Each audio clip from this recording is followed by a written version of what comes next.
Ok, on va donc commencer. Ok. Je vais demander à Perle de prier. Perle, Amen. D'accord. tu peux prier Très pour bien. initier des moments, s'il te plaît? Oui. Alors, Père éternel, nous te disons merci pour ce moment que tu permets que nous puissions partager ensemble.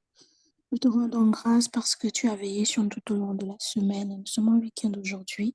Tu as permis que nous puissions trouver du temps pour nous retrouver autour de ta parole. Nous prions que ce moment soit un moment enrichissant et que ce que nous allons apprendre aujourd'hui puisse se faire voir par les actes que nous poserons. Car tu as dit dans ta parole que on les reconnaîtra, ceux qui servent l'Éternel, par les fruits que l'arbre portera. Permets-nous donc que cet enseignement ne tombe pas par terre, mais que ça tombe sur un sol fertile, dans le nom puissant de ton Fils Jésus-Christ. Amen. Amen, amen, Amen. amen. Amen. Alors, nous allons commencer une nouvelle leçon. Voilà. Laissez-moi juste m'organiser un tout petit peu. Je vais vous donner donc deux passages et nous allons les étudier. Alors, le premier passage, c'est Acte 12, versets 1 à 19. Et le deuxième passage, c'est Acte 16, des histoires que vous avez déjà lues. Hein. Acte 16, versets 22 à 40. Alors, il s'agit de deux histoires qui sont sensiblement similaires. Des hommes de Dieu que vous connaissez. La première, c'est Pierre. Et dans la deuxième histoire de Acte 16, nous avons Paul et Silas. Des histoires que vous avez sans doute lues plusieurs fois et qui comportent certaines similitudes et bien sûr quelques différences. Et donc, vous allez lire ces deux passages et vous allez répondre aux questions suivantes. La première, quelles sont les similitudes et les différences que nous pouvons déceler dans ces deux récits bibliques? Et je vais mettre les questions dans le chat. Et la deuxième, quel est selon vous l'essentiel ou bien l'élément essentiel de différenciation entre ces deux récits? Et la troisième question, comment allez-vous appliquer durant cette semaine ce que vous avez appris au travers de ces récits? OK, donc je les mets dans le chat et vous aurez 30 minutes hein, pour traiter de ces textes. Traiter ces textes et puis répondre à ces questions.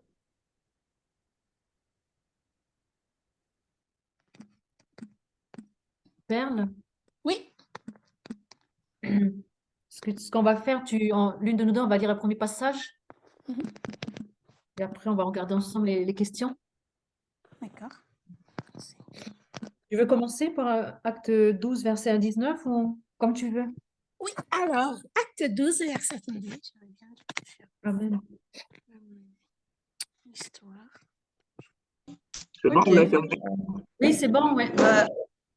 Oui, c'est bon. J'arrive un peu en retard. J'aurai le temps de méditer d'abord. En tout cas, je vais lire les passages dans le calme et puis je vais méditer. Et puis, Mhm. OK, j'arrive un merci peu en beaucoup, retard. Fleur. Alors, je vais demander donc à Perle de nous faire un peu le compte-rendu de ce que vous avez noté en termes de similitudes et différences. Bon, après, de répondre aux différentes questions, quoi. OK? Alors, en termes de similitudes et différences, bon, on commence par la différence. Au début, au verset 1 du chapitre 12, à partir du verset 1, on parle du fait que Jacques est tué, en fait. Jacques est tué. Et dans le verset 16, à partir du verset 22, on dit que les magistrats, en fait, ont arraché les vêtements de Paul et Silas et ordonnèrent de les battre à coups de fouet. Donc là, il y a une différence. C'est des personnes qui sont déjà en fait, persécutées dès le départ. Le verset 16, ils sont battus à coups de fouet, nus. Et le chapitre 12, Jacques, il est tué directement. Donc, voilà la différence entre les deux. La similitude, c'est qu'ils sont tous en prison, les jettent en prison. OK. Ils sont en prison. Euh, La différence dans le chapitre 12, deuxième différence, c'est que en fait, c'est l'ange qui vient délivrer en fait Pierre. L'ange Amen. vient délivrer Pierre, même s'il lui croit qu'il est en train de rêver, qu'il est en train d'avoir une vision, alors que c'est la réalité.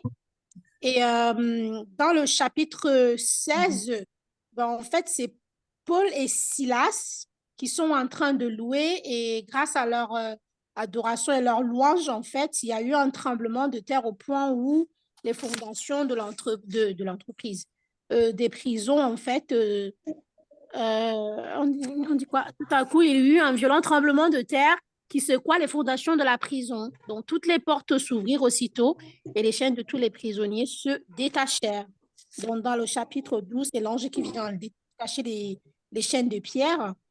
Et dans le chapitre 16, bah, c'est grâce à la louange que Silas et Paul faisaient à ce moment-là que leur chaîne, en fait, tombe. De tous les prisonniers aussi, hein. Ensuite, une autre différence, c'est que Pierre, il s'échappe. Voilà, Pierre, lui, s'échappe, il part de la prison et retourne auprès des siens. Et dans le chapitre 16, ben, en fait, les prisonniers ne partent pas. Ils restent dans la prison. Aucun prisonnier ne sort. Ils restent dans la prison. Pourtant, ils auraient pu sortir, hein, mais ils sont restés dans la prison. Lorsque Pierre s'échappe, le roi Hérode demande à ce qu'on interroge en fait les gardiens qui surveillaient Pierre et puis ils se font tuer. Alors que dans le chapitre 16, le geôlier, en fait, il est sauvé parce qu'il voulait se tuer, il voulait se suicider, voyant que il s'est dit, mais il n'y a personne. Il a eu peur pour sa vie. Il s'est dit, vas-y, je préfère mourir par ma propre épée. Et avant qu'il ne fasse ça, en fait, Pierre crie, enfin, non, Paul crie en disant que non, nous sommes là, ne fais pas ça. Et grâce à ça, en fait, il finit et il réussit par sauver sa vie en croyant, en demandant à Paul comment faire, en fait, pour pouvoir qu'est-ce qu'il faut faire pour être sauvé? Si je ne me trompe pas, attendez, il ne faut pas que je vous dise. Alors, puis il les fit sortir et leur demanda, messieurs, que dois-je faire pour être sauvé? Voilà, dans le verset 30, c'est le geôlier, donc c'est le gardien qui demande à Paul et Silas qu'est-ce qu'il faut faire pour être sauvé. Et les deux lui répondent, en fait, qu'il faut juste croire au Seigneur Jésus-Christ et ta famille et toi avec. Et du coup, et il annonce la parole, et puis voilà, il croit en Jésus-Christ, il est baptisé tout de suite, et toute sa famille y compris.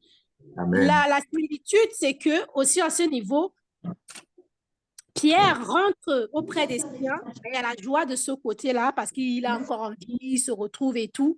Et dans le chapitre 16, c'est que le geôlier les emmène jusqu'à chez lui.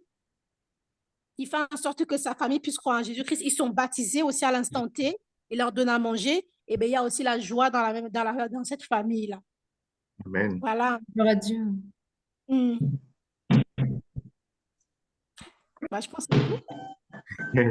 Merci beaucoup pour ton partage, Perle. Alors, est-ce que quelqu'un veut ajouter quelque chose? Shirley? Bon, Fleur n'a pas suivi depuis le début. Shirley, tu veux ajouter quelque Non, chose? je crois qu'elle a très bien résumé, Perle. Donc, on peut féliciter Perle alors. Oui, ouais. Merci Seigneur pour Merci, la vie Seigneur. de Perle, ouais. Alors, et donc, quel est selon vous, là, maintenant, vous allez répondre, hein, que ce soit Shirley, Perle ou bien Fleur, quel est selon vous, en tout cas, l'élément essentiel, en fait, qui permet les différences? Qu'est-ce qui fait en sorte que les deux histoires ne soient pas pareilles, en fait? Qu'est-ce qui les différencie essentiellement? En fait, qu'est-ce qui est la cause des différences qu'on a pu observer?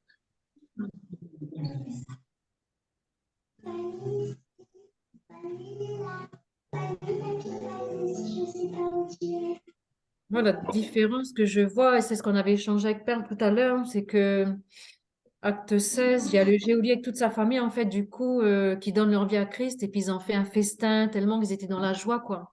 Chose que je ne vois pas dans acte 12 avec Oui, Pierre. Ouais. ok. C'est ça que je retiens dans C'est ce que tu l'essentiel, retiens. en fait. Ok, merci beaucoup pour ton partage. Alors, donc, je vais reprendre un tout petit peu les passages et dire effectivement que vous avez relevé des éléments importants tant dans les similitudes que dans les différences. Et je vais juste reprendre un peu avec mes mots. OK? Euh, Moi, je l'ai dit au départ, c'est deux histoires qui se ressemblent en fait. C'est deux histoires qui sont à peu près pareilles avec, on va dire quoi, des effets qui diffèrent sur certains éléments. Donc, on va regarder un tout petit peu les similitudes. Alors, vous l'avez souligné. La première chose, c'est que ce sont des hommes de Dieu, OK? D'un côté, on a Pierre, et d'un autre côté, nous avons Paul et Silas. OK? Donc, dans Acte 12 et Acte 16. Et la première chose, c'est effectivement que ces deux groupes de personnes, ou bien c'est des histoires qui font ressortir des hommes de Dieu qui ont été mis en prison pour la cause de l'évangile. Okay? Donc, on voit effectivement qu'ils ont été persécutés, on a arraché leurs vêtements, on les a battus, notamment pour Paul et Silas. Et Pierre, on l'a mis en prison, effectivement, aussi. Et la deuxième chose que je note, c'est qu'ils sont solidement gardés. Et concernant Pierre, si je peux aller dans acte 12, concernant Pierre, on voit qu'on a demandé à 4 escouades de le garder, 4 escouades de 4 personnes. Donc, en fait, il était gardé par 16 personnes. C'est ça, non? Oui. Voilà. Il était gardé par 16 personnes. Et en plus de ces 16 personnes, on nous dit en fait qu'il était enchaîné. Il avait 2 chaînes. Et même, je pense que lorsqu'on on nous explique dans le texte qu'il dormait au milieu des gardiens. C'est ça, non? On nous dit qu'il Oui. dormait entre 2 soldats. Oui, il était enchaîné, ouais. Et dormait entre 2 soldats, c'est ça, et des sentinelles devant la porte qui gardaient la prison. Voilà. Et là, c'est quel verset encore? Verset 6, là, ouais. Verset 6. Voilà. Donc, il était entre 2 soldats, il était bien gardé, voilà, correctement, copieusement gardé. Et c'est à peu près la même chose aussi. Et c'est aussi la similitude. On voit qu'il était dans une prison. Et on précise bien au verset 24, le geôlier ayant reçu cet ordre les jeta dans la prison intérieure. On n'a même pas dit, en fait, comme aujourd'hui on voit, on a quelqu'un qui est en garde à vue, il est devant, etc. Mais il est déjà, en fait, dans, si je peux dire, le sous-sol. En fait, il est dans les endroits les plus reculés de la prison. Pour expliquer, en fait, qu'ils étaient vraiment solidement gardés. On les avait vraiment, on les considérait vraiment comme des personnes dangereuses et il fallait vraiment leur donner un traitement le plus dur que possible. Parce qu'on le voit dans le verset 23, on dit, après qu'on on les ait eu chargés de coups, ils les jetèrent en prison, recommandant aux geôliers de les garder. On précise bien sûrement. Sûrement. Okay? Donc, c'est une deuxième similitude. Okay? On a parlé du fait qu'ils soient des hommes de Dieu, qu'ils soient solidement gardés, et on voit qu'ils étaient liés. Pierre était lié, Paul était lié. Paul et Silas. Pierre était lié avec ils ont appelé ça comment 2 chaînes. Par contre, Paul et Silas avaient des ceps aux pieds. Je crois que ce sont des espèces de grosses ferrailles machin, qui tiennent les pieds. Alors, autre chose, pour avancer, on voit que dans les 2 textes, il y a eu recours à la prière. D'une part, on voit que l'Église intercédait pour Pierre, excusez-moi. Ils étaient dans l'intercession. Au verset 5, on nous dit que Pierre donc était gardé dans la prison et l'Église ne cessait d'adresser pour lui des prières à Dieu. Donc l'Église intercédait pour lui. Et je pense que c'est Perle qui disait voilà que Pierre est en train de dormir. Donc, mais l'Église intercédait. Il y avait tout un corps qui intercédait pour lui. Okay? Et la Bible aussi nous dit dans Acte 16 que Paul et Silas étaient dans la prière. OK? À tel point même que les gens les entendaient. Donc, ça, c'est une similitude, OK, qu'il y avait entre ces deux histoires. Et une autre similitude que j'ai notée, c'est qu'il y a eu une intervention divine, manifestation divine. D'une part, on voit Pierre qui est réveillé par un ange, ok, qui rentre avec une lumière. La Bible dit que le lieu où il était en fait brilla en fait quand l'ange est entré. Et d'un autre côté, on voit comment Paul et Silas ont été libérés. On voit que miraculeusement, ou bien par l'intervention de Dieu, il y a eu un tremblement de terre. Au verset 26, on nous dit, en sorte que les fondements de la prison furent ébranlés. Donc, de part et d'autre, il y a l'intervention du divin. Ça, c'est une similitude. Et vous l'avez noté. Et qu'est-ce qui se passe après intervention du divin? On voit que les liens se brisent. Les liens de pierre se sont brisés, les portes ont été ouvertes et Pierre a pu s'échapper, n'est-ce pas? Oui. Voilà, il a pu s'échapper. Au verset 8, on voit comment l'ange lui donne des recommandations, fais ceci, fais cela. Et au verset 9, on dit Pierre sortit et le suivit, ne sachant pas ce qui se faisait par l'ange, que ce qui se faisait par l'ange fut réel. Imaginons avoir une vision. Voilà. Lorsqu'ils eurent passé la première garde, puis la seconde, ils arrivèrent à la porte de fer qui mène à la ville et qui s'ouvrit d'elle-même. Donc, on voit qu'il y a une intervention du divin. La porte s'ouvre, ils passent devant des gardes qui ne les voient même pas, en fait. C'est ça, non? Voilà. Et quand il est sorti de la prison, on voit que l'ange le quitta et puis il va réaliser effectivement que c'était une intervention divine. Donc, il a été libéré. Il a été libéré. Et Paul aussi, on voit qu'il a été également libéré. Paul et Silas. Quand je dis Paul, c'est bien sûr Paul et Silas. Alors, donc je vais revenir maintenant sur les différences parce que c'est de là, en fait, qu'on peut tirer toute la substance, en fait, du message d'aujourd'hui, de la leçon d'aujourd'hui. OK. La première différence, c'est que les prisonniers entendaient les louanges faites à Dieu. OK. D'un autre côté, il y avait de la prière. Pierre, ou bien les disciples priaient, l'Église priait. Okay? De l'autre côté, Paul, excusez-moi, et Silas priaient. Mais on nous dit qu'ils chantaient des louanges à Dieu. Donc, à la prière, ils ont associé la louange, le fait de glorifier Dieu, etc. Voilà. Donc, ils ne se sont pas limités qu'à la prière. Ils ont associé la louange. Et à tel point qu'on dit que les prisonniers les entendaient. Ça veut dire qu'ils ne chantaient pas à voix basse. Les prisonniers, quand on dit les, j'imagine que c'est peut-être toute la prison, ou bien en tout cas ceux qui étaient dans la partie intérieure avec eux. Donc, ils ont entendu les louanges. OK? Et, excusez-moi, le devant là. Deuxième chose qui m'intéresse, on a vu qu'il y a eu une intervention divine. Mais vous allez voir que la manière ou bien l'intervention divine a été différente. Ça n'a pas la même, je peux dire, la même gloire, okay, dans l'un comme l'autre. Qu'est-ce qui se passe? Lorsque Pierre, comment se passe la délivrance de Pierre?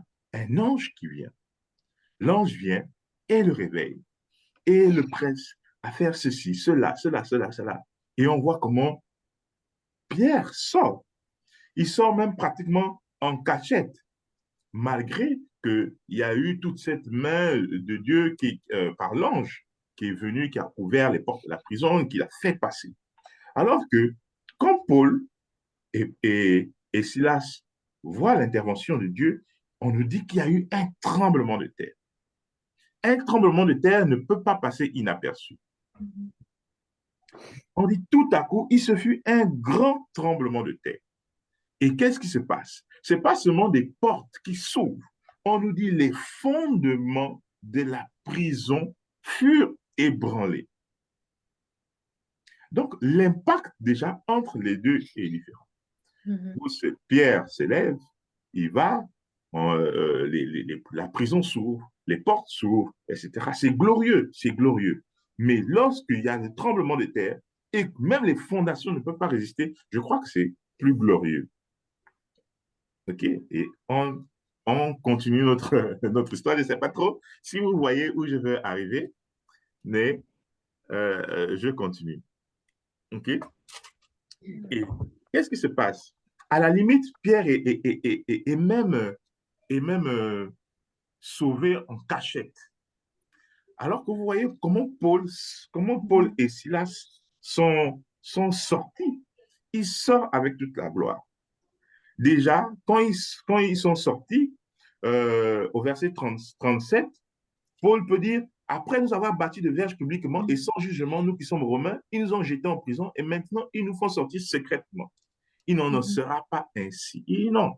Après avoir fait tout cela, vous voulez maintenant nous faire sortir en cachette. Et non. Et on ne sortira pas en cachette, on sortira dans toute la gloire. Et on voit comment ils sont venus pour les apaiser et on les a mis en liberté en priant vraiment, s'il vous plaît, quittez la ville.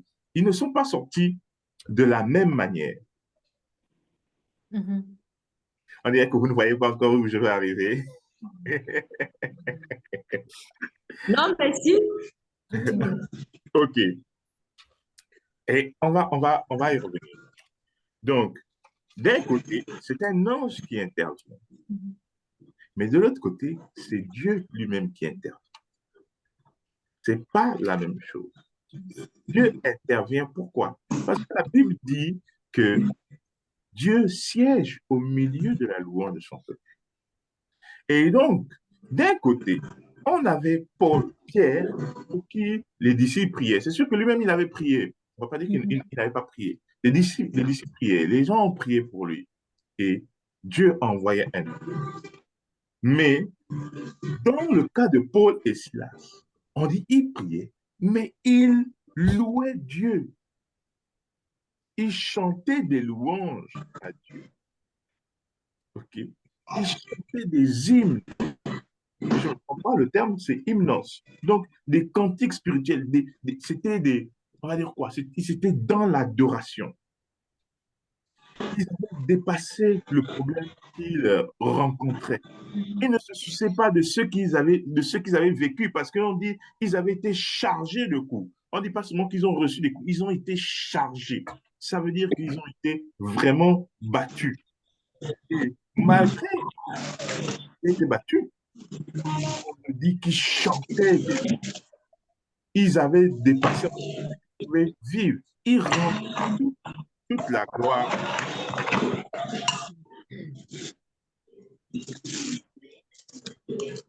Ils rendaient toute la gloire à Dieu. Et la Bible dit que Dieu siège au milieu de la louange de son peuple. Donc là, ce n'est pas l'ange qui est descendu, c'est Dieu qui est descendu lui-même. Okay. Parce qu'il a vu la louange de son peuple. Il a vu des hommes et des hommes qui le louaient. Lui-même, il est descendu. Et quand on dit que Dieu siège au milieu de la louange de son peuple, ce n'est pas seulement venir s'asseoir, siéger, c'est de prendre des décisions. OK? Il vient, il tranche, il règle des affaires, il règle des problèmes. Et Dieu lui-même est descendu. Voilà pourquoi les faits n'étaient pas les mêmes. Quand Dieu descend, la terre ne peut pas résister. La terre est ébranlée à tel point qu'il y a eu les tremblements de terre. Les fondements de la prison même ont été ébranlés. Amen, c'est glorieux. Amen, amen. Amen. On peut voir l'incidence en fait qu'il y a eu par la louange. Parce que d'un côté, on n'avait que la prière, d'un autre côté, on avait de la louange, le fait que les gens rendaient gloire à Dieu. OK? Et qu'est-ce qui se passe? Il y a eu le tremblement, les liens ont été détachés. On dit les liens au verset 26, de tous les prisonniers furent rompus. Alors que de l'autre côté, on voit, c'est l'ange qui vient spécifiquement pour délivrer Pierre, Mm. ok, pour enlever Mm. les chaînes de Pierre. Il n'y a eu que Pierre qui a été délivré. De l'autre côté, tous les prisonniers, toutes les chaînes des prisonniers, tous les liens ont été rompus. En fait, la grâce a été manifeste pour plusieurs, pour beaucoup, par rapport à Pierre, où on voit que Dieu, par son ange, est venu travailler spécifiquement. OK?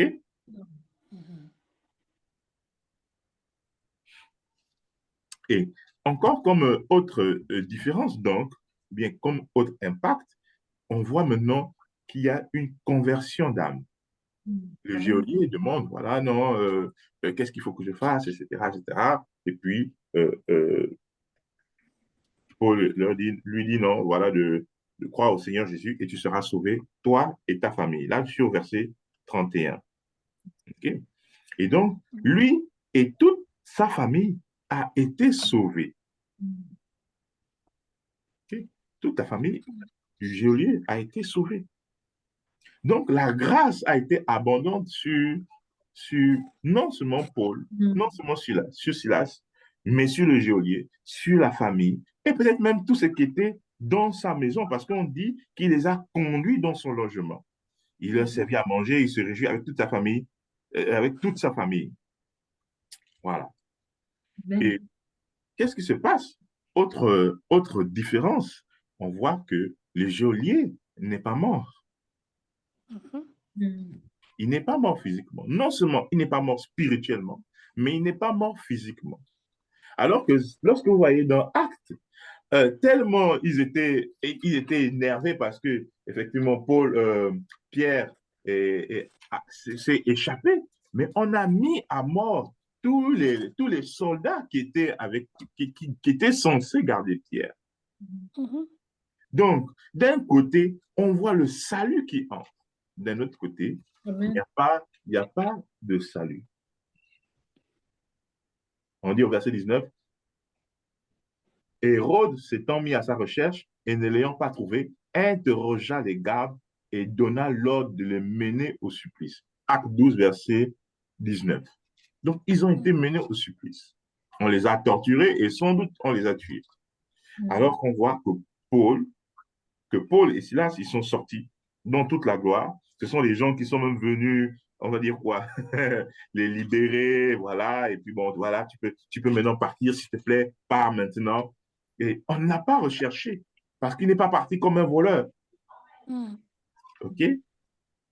Et on voit que le geôlier n'est pas mort. On n'a pas tué les personnes qui étaient censées le garder parce qu'ils n'ont pas fui, en fait. Ils sont restés. OK? Et donc, l'élément essentiel que moi j'ai noté, en fait, qui explique les différences qu'il y a entre les deux, c'est la louange. D'un autre côté, il y avait la prière. D'un autre côté, il y avait les louanges et l'adoration. Et c'est ce qui explique que les effets ne soient pas les mêmes.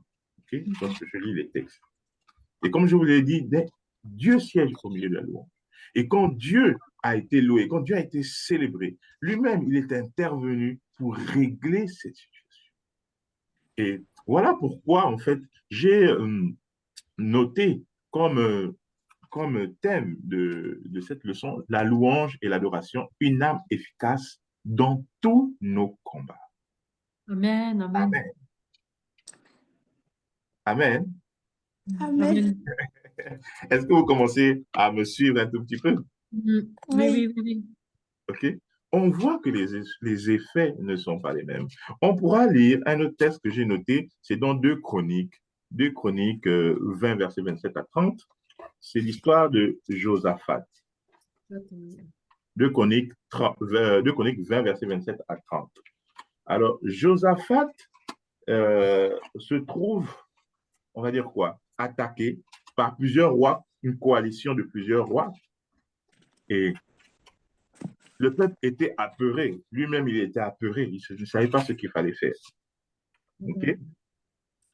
On nous dit au verset 2 qu'on va informer Josaphat en disant une multitude nombreuse s'avance contre toi depuis l'autre côté de la mer, depuis la Syrie, et ils sont à Hatzatan Tamar. Et dans sa frayeur, Josaphat se disposa à chercher l'Éternel.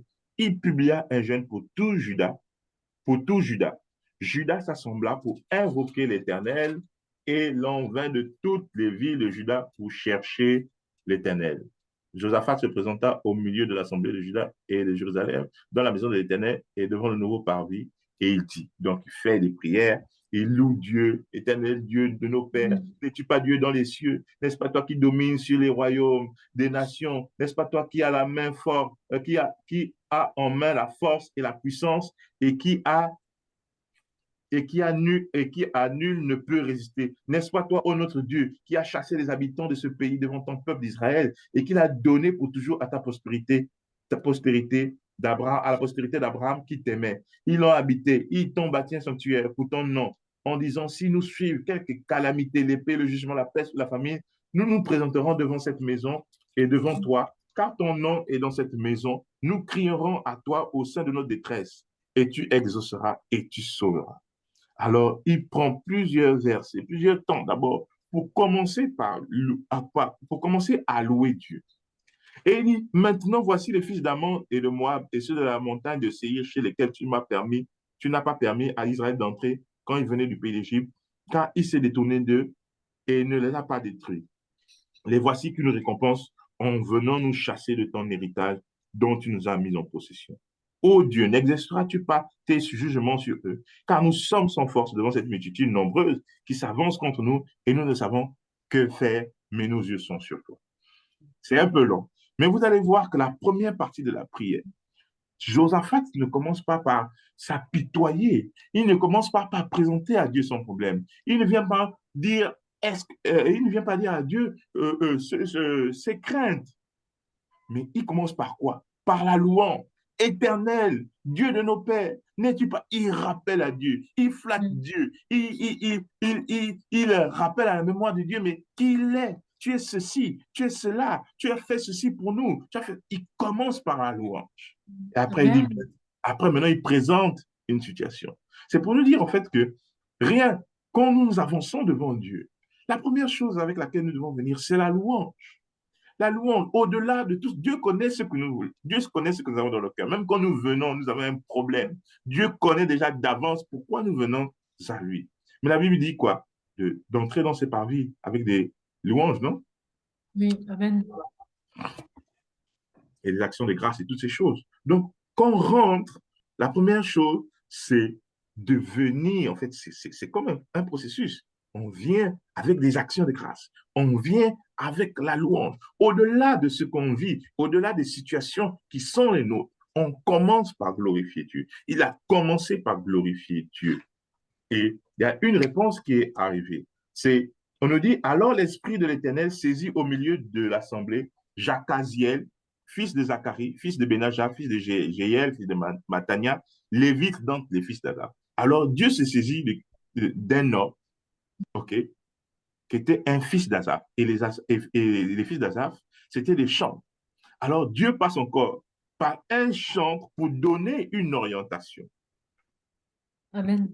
Pour vous dire, en fait, la place de la louange. Okay? Que la louange, c'est non seulement, en fait, une arme, mais c'est aussi une stratégie de guerre que Dieu nous a donnée, que Dieu nous communique. Donc, en tant que chrétien, en tant qu'enfant de Dieu, comment nous devons aller en guerre. OK? Et il dit quoi? Soyez attentifs, tout Juda et habitants de Jérusalem, et toi, roi Josaphat, ainsi vous parle l'Éternel, ne craignez point et ne vous effrayez point devant cette multitude nombreuse, car ce ne sera pas vous qui combattrez, ce sera Dieu. Amen. C'est puissant. Amen. En fait, il dit non, parce que vous avez loué, parce que quand vous louez, je descends. Alors, ce n'est plus vous qui combattez. Vos combats, ce sont mes combats. Vous n'avez plus à porter de combat parce que vous m'avez mis devant. Gloire à Dieu. Il dit, demain, descendez contre eux. Ils vont monter dans la colline et vous les trouverez à l'extrémité. J'avance, hein, vous n'aurez point à combattre dans cette affaire. Présentez-vous. Il dit seulement, présentez-vous, présentez-vous. En fait, soyez juste là. Travaillez avec moi. OK? Collaborez avec moi pour voir ma gloire. Présentez-vous seulement, tenez-vous là et vous verrez la délivrance que l'Éternel vous accordera. OK? Et il dit, il les réconforte, il dit, ne craignez pas, voilà, sortez à leur rencontre et l'Éternel sera avec vous. Voilà. Et donc, au verset 30, hein? Non, pas 30.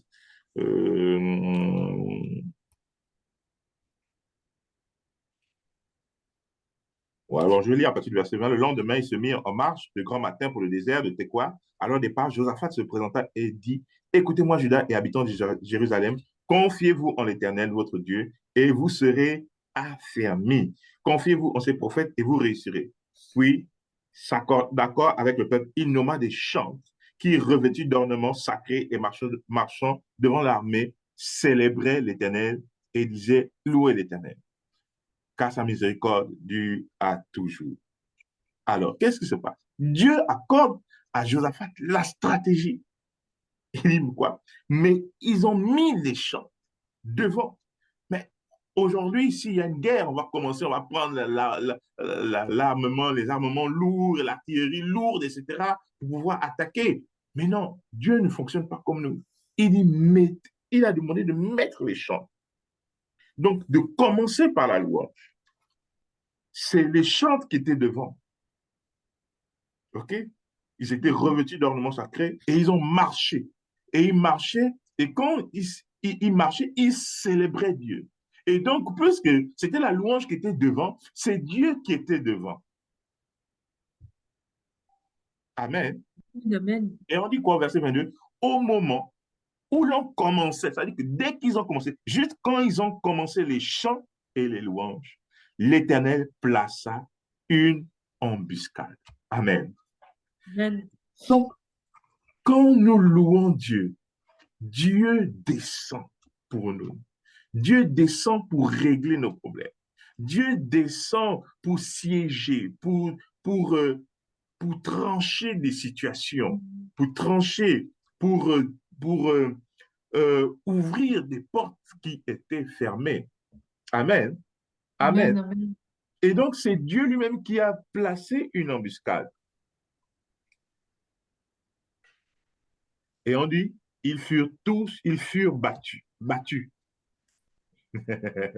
Quelle stratégie, amen. Je ne sais pas si Amen. on aurait pu penser à ça, mais la louange, c'est une âme. C'est une âme que nous devons utiliser dans notre vie de tous les jours.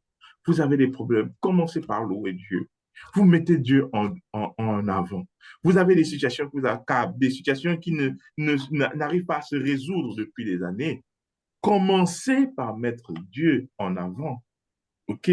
On a, aujourd'hui, on fait l'évangélisation, on ne voit pas des choses qui avancent. Commençons par louer Dieu. Amen. On voit que Paul et Silas, lorsqu'ils ont loué Dieu, on dit que tout le monde entendait.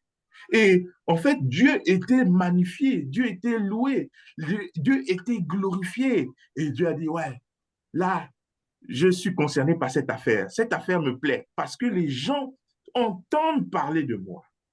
Et comment Dieu s'est manifesté? Il s'est manifesté par un tremblement de terre. Dieu est descendu et la prison n'a pas pu résister. Et aujourd'hui, nous avons des prisons de toute nature. Mais la Bible dit que quand Dieu est descendu, les fondements de la prison se sont ébranlés. Et donc, Amen. quelles que soient nos prisons, lorsque nous louons Dieu, quand Dieu descend, Dieu ébranle les forteresses, Dieu ébranle les prisons, Dieu détruit les chaînes. Les chaînes ne peuvent résister lorsque Dieu se manifeste quand on le loue. Amen. Et vous voyez, pour revenir à l'évangélisation, on voit que des âmes ont été sauvées. Okay? Comme l'a dit la Bible, c'est quand, en fait, quand le Fils de l'homme sera élevé, qu'il attirera vers lui. Donc, peut-être nous sommes pasteurs, peut-être que nous travaillons dans le cadre de l'évangélisation, évangéliste, etc. Peut-être que nous ne voyons pas forcément euh, le travail grandir, mais Dieu nous donne une stratégie. La louange. La louange est une stratégie. Et on voit comment des âmes ont été sauvées. Non seulement physiquement, mais spirituellement. Parce que le geôlier n'est pas mort. Il a pu retourner dans sa famille. La famille a été sauvée. Ils ont été baptisés, comme Père pouvait le dire.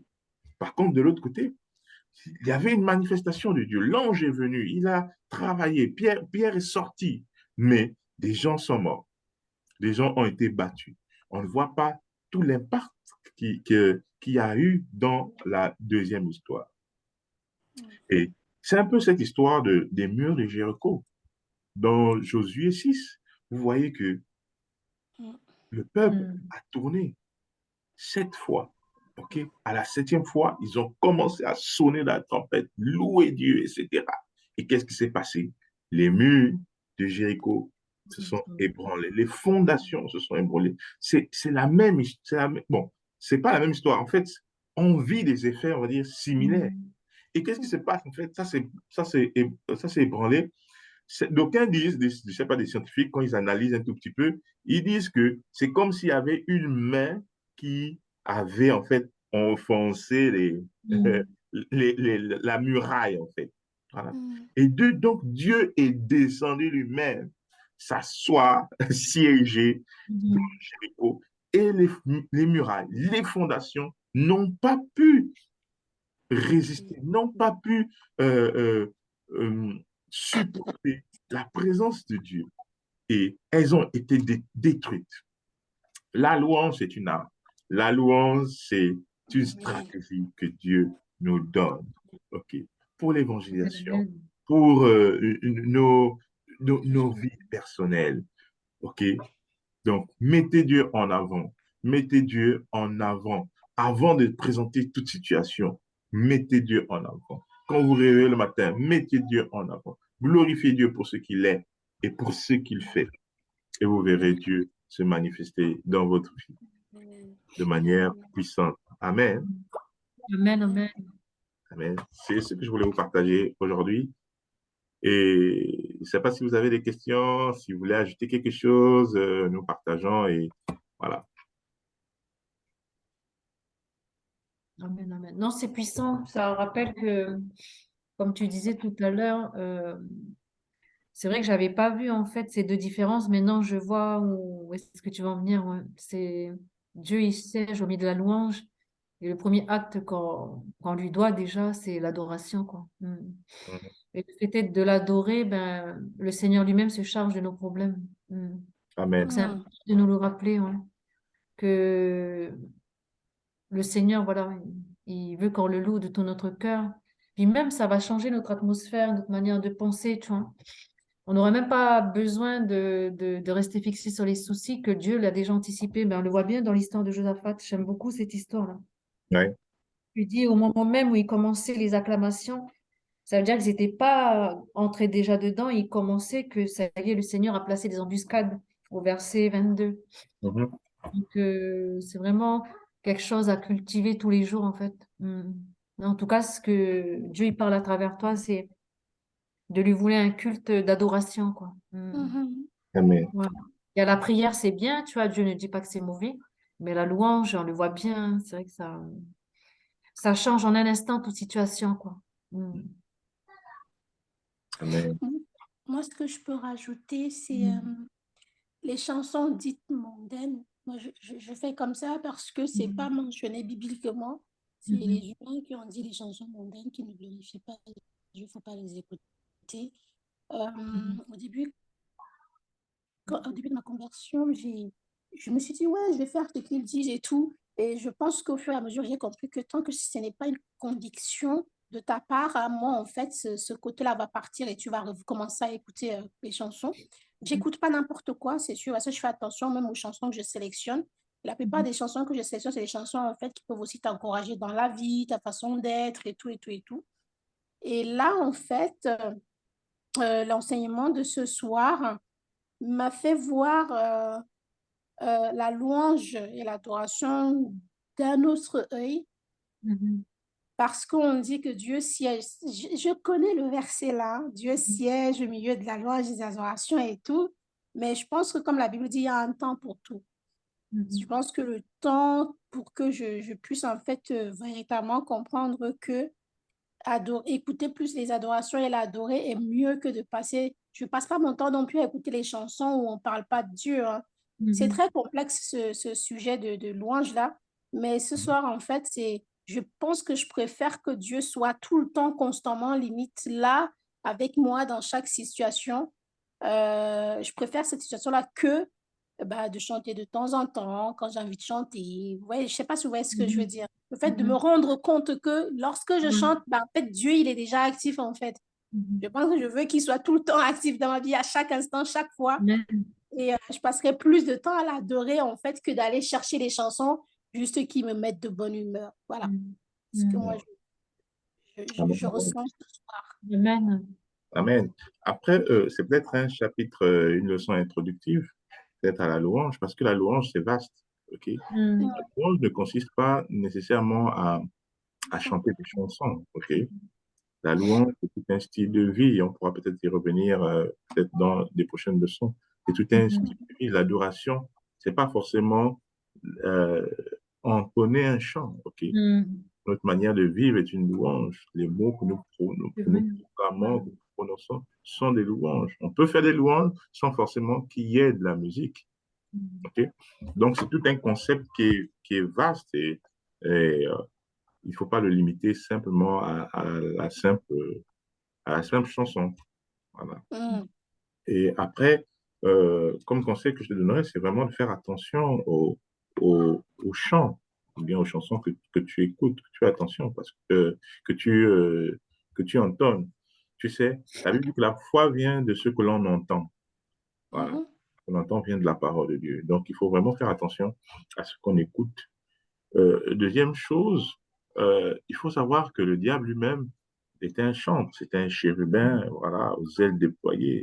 Et son rôle, c'était de faire en sorte qu'il y ait toujours de la louange dans le ciel pour Dieu. C'était son rôle, faire en sorte qu'il y ait de la louange. Et à un moment, il s'est dit, ben, pourquoi pas moi? Pourquoi je peux prendre ce rôle? Pourquoi on ne peut pas me louer au lieu? Voilà. Et il avait une place privilégiée. Et il s'est enorgueilli, etc. Et on a vu la chute. Et le diable, il est descendu. Quand il a chuté, il est descendu avec ses attributs, je dis ça comme ça là. Dieu n'a pas enlevé ses dons. OK? Voilà pourquoi aujourd'hui, on a des gens qui se tournent vers lui lorsqu'il veut chanter, ils vont faire des pactes avec lui, voilà, pour être attiré, pour attirer des personnes, etc. Pourquoi? Parce que c'est un domaine qu'il maîtrisait. Et il faut comprendre que dans la louange, il y a deux choses. Soit tu loues Dieu, soit tu ne loues pas. Donc, si tu ne loues pas Dieu, bon, tu vois qui tu loues en fait, tu vois, non? J'ai pas envie de citer son nom. Donc, il faut se positionner dans la louange. Il faut se positionner. Parce que si on ne loue pas Dieu, c'est qu'on loue forcément quelqu'un d'autre. Et quelle que soit la personne qu'on loue, ben, ce n'est pas Dieu, ben, on pêche en fait. Donc, c'est très subtil et il faut vraiment faire attention à ça. Bon, ce n'est pas l'objet de la leçon d'aujourd'hui, mais juste pour vous encourager de louer Dieu en tout temps, en toutes circonstances, parce que c'est une arme, voilà, pour nous, dans nos combats. C'est une arme de destruction massive, c'est une stratégie que Dieu nous donne. Et peut-être pour conclure, vous voyez, on l'a vu dans 2 Chroniques, il a dit que ce n'est pas vous qui combattrez, mais c'est moi. OK? Donc, il ne faut pas que dans notre combat, on se trompe de combat. OK? Paul pouvait dire combattez le bon combat de la foi. Okay? Donc, il faut savoir que la guerre que nous menons, en fait, Dieu a déjà combattu pour nous. Dans Exode 15, il se présente comme étant le vaillant guerrier. Et c'est lui qui combat pour nous.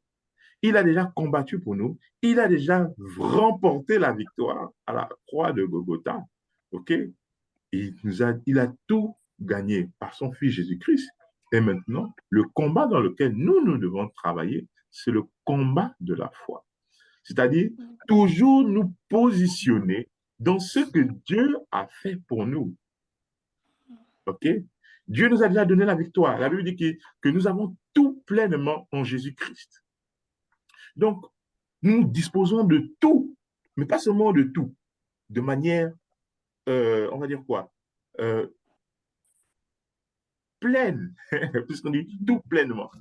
C'est pas, en fait, on n'a pas tout à demi, on n'a pas tout trois quarts, on a tout pleinement en Jésus-Christ.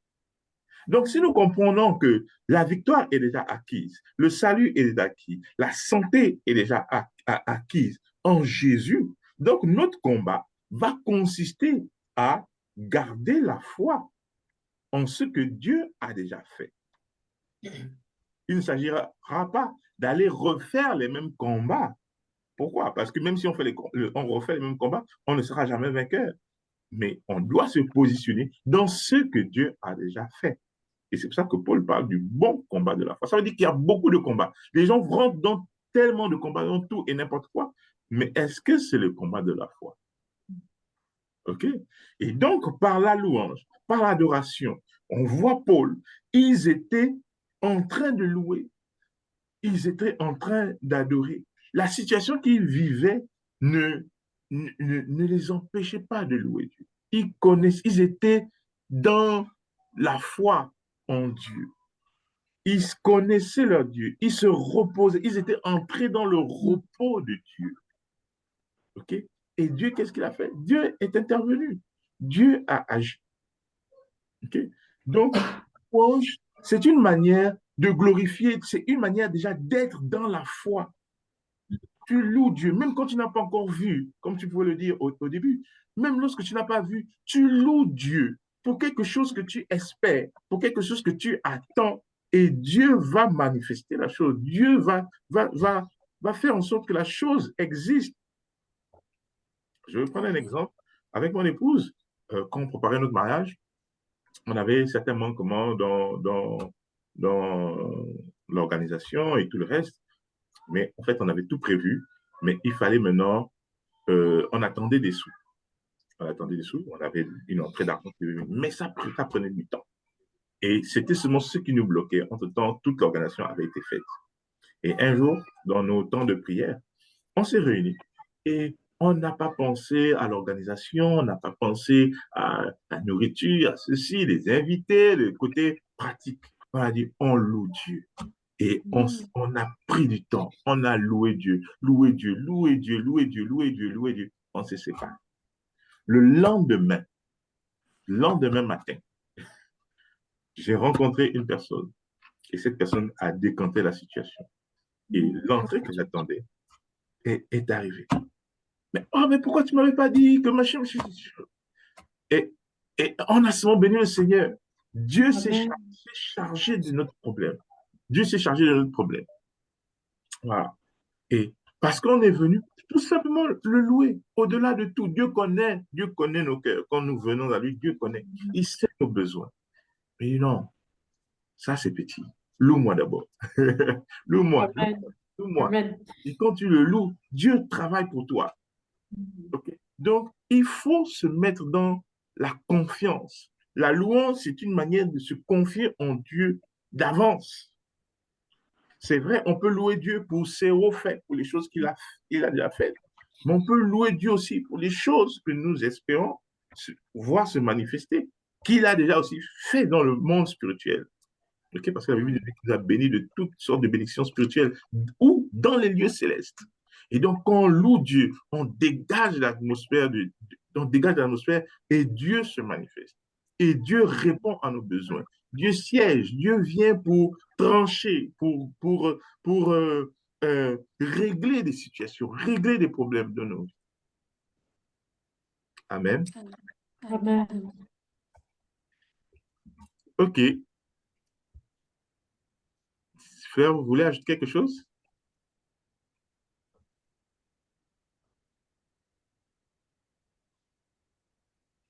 Mais on t'a tout dit. Gloire à Dieu. On a bien, on a été bénis, ouais. Merci Seigneur. Amen. Donc, cette semaine, je prie vraiment que Amen. nous puissions être encore des êtres de louange, on va dire ça comme ça là. Amen. Ok, que la louange soit tout le temps dans notre bouche, que la louange nous accompagne, que la louange soit notre lever, à notre coucher, pendant que nous dormons. Amen. Amen, amen. Ok, je vais Amen. demander à Shirley de prier pour la Amen. fin de ce moment. Ok. Seigneur Père, nous te rendons grâce, nous avons été bénis, Seigneur, par ton serviteur. Merci, Seigneur, de nous donner l'adoration dont tu recherches, Seigneur, parmi nous. Ta parole déclare, Seigneur, que tu recherches des adorateurs en esprit, en vérité. Nous prions, Seigneur, Père éternel, que tu nous aides, Seigneur, dans notre vie quotidienne à pouvoir te louer, t'adorer en tout temps, toutes circonstances. Donne-nous des stratégies, viens nous aider, Seigneur, dans nos vies quotidiennes. Je bénis, Père éternel, la famille de Jean Jalem, son ministère, tout ce que tu lui as confié, Seigneur, les œuvres. Je prie également, Seigneur, pour la vie de Père ici présente, Seigneur. Je prie, Seigneur, Père éternel, pour son conjoint, leur mariage, Seigneur, toutes les belles choses que tu en réserves pour leur vie cette année. Je prie également pour la vie de Fleur, Seigneur, vraiment. Je bénis la vie de ses enfants, tous ses projets, Seigneur, son ministère, toutes ces choses, Seigneur, que tu leur as confiées. Père, nous sommes venus avec des attentes. Tu nous as remplis, comblés, Seigneur, de toute bénédiction spirituelle dans les lieux célestes. Et donne-nous, Seigneur, Père éternel, de les mettre en pratique tous les jours, Seigneur, dans notre vie. Alors que nous allons poursuivre nos activités, viens, s'il te plaît, Seigneur, nous donner un toucher spécial. Chacun d'entre nous est venu, Seigneur, avec des attentes et tu nous as comblés hautement. Au nom puissant de Jésus, Seigneur, que nous avons prié. Amen, amen et amen. Amen, Amen, amen, amen. amen. Amen. Amen.